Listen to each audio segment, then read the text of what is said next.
We all know that Maharishi emphasized a lot that the first expression of knowledge in the Vedic literature is very important, and is contained within it all the future elaboration of the knowledge that contained in this particular aspect of the Veda. And he spent so much time, in discussing the first word of Rig Veda, Agnim, describing how all the laws of nature gradually unfold themselves from the first expression of A. Now I thought it could be nice to speak about the first few expressions of knowledge that are contained in the Yoga Sutra of Patanjali, in light of this principle that the highest first. So the first sutra of Patanjali says, Ata Yoga Anushasanam. Now starts the teaching of yoga. And many commentators didn't put much attention on this sutra. They thought, oh, that's kind of something completely common, there's no need even to talk about it because it's like nothing about it. But actually, when we look at the commentary of Vyasa, the same Vyasa who wrote the Brahma Sutra and the Bhagavad Gita, he wrote also a commentary on the Yoga Sutra. And he said there that any person, irrespective of the guna that is dominating in his consciousness, whether it's sattva, rajas or tamas, can experience a certain level of samadhi straight away from the beginning of the practice. And that's quite amazing because it means that irrespective to what kind of person is coming to start the practice of yoga, he can experience a certain level of samadhi, of yoga, straight from the beginning of the practice. And that's actually what all of us who are teaching Transcendental Meditation, we know it.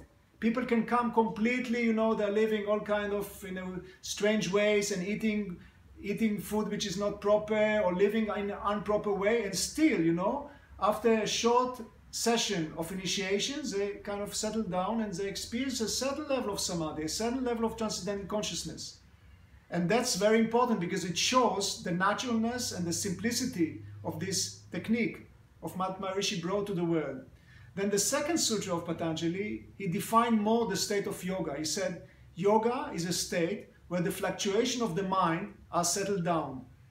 All these kind of waves that we have in the mind, all this intense activity that we have, when we experience the state of yoga, they are all settled down. It's like, we have a sea with big waves, and all the waves are settling down, and then we have completely silence, and this is the state of yoga. And then he said in the third sutra, he said, at that particular time, the seer is established in his own self, in a state of self-referred consciousness, Swaupaya Vastanam. So it means at that particular time, the division between the object and the subject is completely annihilated. We just experience a state of pure being, this state of transcendental consciousness. And that's actually, when we think about it, that gives the whole tone of the Yoga Sutra. Because the whole emphasis of the Yoga Sutra is to experience the state of yoga, to experience this state of unbounded awareness, of pure consciousness. All the other sutras, where there's a discussion about, yama and yama, different ways of behavior and modes of activity and many other things, they are all secondary to this first experience of transcendental consciousness.